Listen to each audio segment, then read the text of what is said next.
একটা শত্রু কোনোদিন ভালো যেতে পারে না। আর আল্লাহ পাক কোরআন শরীফে বললেন যে এটা তোমাদের শত্রু। এমনি তো আমরা বলছি লা তাজিদান্না আশাদ্দান্নাস আদাওয়াতাল লিল্লাযিনা আমানু ইয়াহুদাল্লাযিনা আশরাকু। আল্লাহ পাক নিজে বললেন লা তাজিদান্না, এখানে অনেক তাগিদ আছে, কিন্তু অবশ্যই অবশ্যই অবশ্যই তোমরা পাবে আশাদ্দান্নাস, মানুষের মধ্যে সবচেয়ে বেশি কঠিন শত্রু হিসেবে আদাওয়াতাল লিল্লাযিনা আমানু, ঈমানদারদের জন্য ইহুদি এবং মুশরিক। আল্লাহ পাক কোরআন শরীফে বলে দিলেন তোমরা অবশ্যই অবশ্যই পাবে সবচেয়ে বড় কঠিন শত্রু, তোমাদের বড় শত্রু 1 নম্বর ইহুদি, 2 নম্বর হলো মুশরিক। তাহলে এই শত্রু যদি হয়ে থাকে তাহলে সে কি শত্রু কি কারো উপকার করে কোনোদিন? যদি কোনো সুরতে করে তাহলে উদ্দেশ্যটা আর ক্ষতি করার জন্য। এই জন্য বলুন কিতাবে একটা ঘটনা আছে অনেক আগে। ঘটনা হইল একটা লোক চরম দুষ্ট ছিল, মানে মানুষকে কোনদিন শান্তি দেয় না, চরম জালেম। তো জালেমটা যখন মারা যায় তখন সে কিছু লোকটাকে বলল যে সে তো অনেক জুলুম করছে, নির্যাতন করছে, তার তো কাফারা আদায় করা উচিত। কি কাফারা আদায় করতে হবে? সে শিখাইতেছে তাদেরকে যে সে মারা গেলে তারা যেন গলায় রশি বেঁধে রাস্তায় ছেঁচড়ায় ঘুরায় মারা গেলে। ওই জালেমটাই শিখাইতেছে, তার মৃত্যুর সময় হয়েছে, সে তো বড় জালেম একটা, মানে কাফের, কত বড় কাফের, তার জন্য এরকম শহরে ঘুরায়, গলায় রশি বেঁধে ছেঁচড়ায় ঘুরায়। যাই হোক, যখন বললো তো মরার প্রতি সে মারা গেল। তো মারা গেল তো ওই লোকগুলি বললো, একটা সমজদার লোক আছিল তাকে বললো, সে বললো তোমরা তো বুঝো না। আসলে কি বুঝো নাই? কারণ এটা লোক চরম জালেম, সে তার দুনিয়াবি জিন্দেগি তোমরা জুলুম করে গেছে, এখন আবার জুলুম করার জন্য বলছে তোমরা ঘুরাইবা রাস্তা দিয়া, সব পুলিশে ধরবো তোমাদের, আবার তোমাদের আবার জুলুম করবে। এটা জিন্দা থাকতে জুলুম করছে, মরার পরে জুলুম করার জন্য এই উপদেশ দিয়ে গেছে। নাউজুবিল্লাহ, শয়তান কত বড়! কাফের হলো এরকম। সে বলতেছে সে অনেক অত্যাচার করে জুলুম করছে, তার কাফারা আদায় করা উচিত, তার গলা রশিদে বুড়াও। তো ওই লোক বলতে আর এটা তো চরম জালেম, এটা তো তোমাদেরকে ধোঁকা দিচ্ছে, তোমরা যখন তার গলায় রশিদে ঘুরাইবা তোমাদেরকে তো এই সময় যারা নিরত্তা বাহিনী যারা লোক আছে তোমাদের গ্রেপ্তার করবে, তোমরা কেন এটা করতেছ?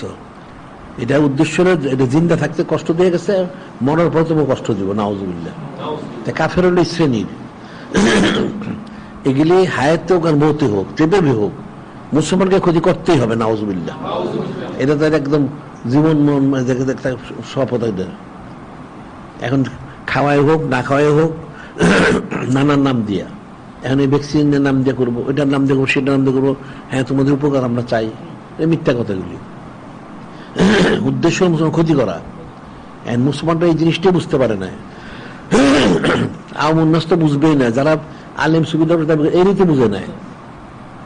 এই যেমন এই যে মক্কা শরীফ, মদিনা শরীফে দেখো এরা ক্যামেরা ইয়ে করলো, এরা খুব বুঝলো এটা তোমাদের নিরাপত্তার জন্য, তোমাদের নিরাপত্তার জন্য করা হয়েছে, তাহলে থাকলে দেখতে সুবিধা, এটা সেটা।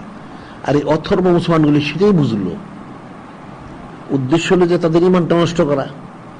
এটা তো একটা তো দুইটা কাজ করলো, একটা হলো মুসলমানের হক নষ্ট করলে ইমান নষ্ট করলো, আর দ্বিতীয় হলো মুসলমানের টাকা পয়সাগুলো নিয়ে যাচ্ছে, এরকম হাজার হাজার, অনেক খরচ, অনেক দাম, রক্ষণাবেক্ষণ অনেক পয়সা, তো হাজার হাজার কোটি টাকা নিয়ে যাচ্ছে, একদিকে টাকা নিচ্ছে আর একদিকে ইমানটা নষ্ট করতেছে।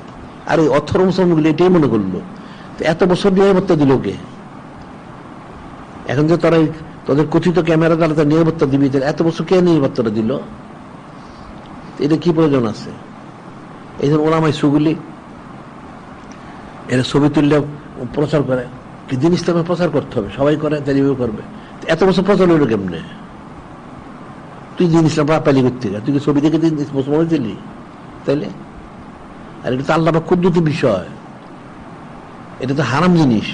কাফের এই জিনিসটাই বোঝায় যে হ্যাঁ তুমি যদি ইয়ে করো, এই যেমন ওই যে হার্ভেস্টের জন্য নামলো এরশাদের সময়, এরশাদের সময় তো সে নির্বাচন করবো, প্রতিদ্বন্দ্বী না থাকলে কেমনে হয়? একটা প্রতিদ্বন্দ্বী রাখতে হবে, কেউ তো রাজি হয় না তার সাথে, ওরা পয়সা দিয়ে রাজি করাইছে, হার্ভেস্টারে পয়সা দিয়ে রাজি করেছে। তো সে ওই যে সেই বট গাছ মার্কা নিচ্ছে, এখন সে তার প্রতিদ্বন্দ্বী আসলে তার ভিতর থেকে পয়সা খেয়েছে সে, তার লোকজন মোটামুটি খুব প্রচার করতেছে। তাই কেমনে প্রচার হবে? তাহলে তো ওই টিভিতে অনুসরণ করতে হবে, টিভিতে অনুসরণ করলে তাহলে সারা দুনিয়ার মানুষদের প্রচার হইব। সে দাঁড়াইছে প্রেসিডেন্টে, সে তো প্রথম রাজি হয় না, কায় না রাজি না হলে তো করতে হবে। সে রুমাল মাথার দিয়ে ছবি তোলে, কায় পরিষ্কার করে ছবি তুলতে হইব। আস্তে সে ঠিকই পুরা ছবি তুলল। মানে ইবলিসে যে ধোকা দিয়ে বিভ্রান্ত করে কাফেররা, তার একদম বেঈমান বানাই দিছে। সে ছবি তুলতে একদম ইয়ে হয়ে গেছে। এই আবার ছবি তুলে আবার গেল ইরানে গেছে। ইরানে গেছে তারা কিভাবে দিন ইসলাম কায়েম করতেছে দেখার জন্য। গিয়ে এখানে ওই ইরাক ইরানের যুদ্ধের ব্যাপার সব মিলিয়ে গেছে। গিয়ে তো খোমেনির পিছনে নামাজ পড়ছে, তারপর সেখানে ছবি তুলছে, অনেক কিছু খবর নিচ্ছে, সে সনদ নিচ্ছে। এই না এসে বললো কি, যদি কেউ রসুল্লাহ সাল্লাল্লাহু দেখতে চাইলে যেন খোমেনিরে দেখে। নাও কত বড় কাফের, মানে ইবলিস যে তাদের কাফের বানায় দেয়, কেমনি কাফেরটা বানায় দিল। কারণ কাফেররা কোনোদিন মুসলমানকে ভালো চায় না। এরা কায়দা করে তাদের কায়দায়, ওই যে আল্লাহ ওয়াদ্দা কাসিরুম মিন আহলিল কিতাব লা ইরুদ্দুকুম মিন বাদি ঈমানিকুম কুফারা হাসাদাম মিন ইনদি আনফুসিহিম। আল্লাহ বললেন আহলি কিতাব কাফেররা চায় মুসলমানদেরকে ঈমান আনবে, কি করে কাফের বানানো যায়, হিংসামত, এটাই সেটা। কাফেররা তো সেটাই চায়, কাফেররা কোনোদিন মুসলমানের ভালো চায় না। তারা চায় তারাও জাহান্নামী, মুসলমানরা জাহান্নামী হোক, নাউজুবিল্লাহ। আর এদের নিজস্ব ক্ষমতাটা টিকে রাখার জন্য, কারণ প্রত্যেকের প্রতিপক্ষ যারা থাকে তাদেরকে দুর্বল করতে চায়। একটা লোক যদি কিছু করতে চায় বাধা দেয় যারা, এই জন্য যারা রাজনীতি করে, মানুষ যারা মারে, কেন মানুষটা মারে? তার প্রতিপক্ষ সে শক্তিশালী হতে পারবে না, তাই মেরে ফেলায়। তো কাফেররা জীবন বড় মনে করে যে মুসলমান তার প্রতিপক্ষ, কাজে মুসলমানকে উঠতে দেওয়া যাবে না, নাউজুবিল্লাহ। মুসলমানের শক্তি নষ্ট করতে হবে, এটা করতে চাইলে কোন কি তার বিয়েগুলি। এই তারা এত লাখ লাখ কোটি কোটি হাজার হাজার কোটি টাকা দেয়, কেন দেয়? ইমানটা নষ্ট করার জন্য।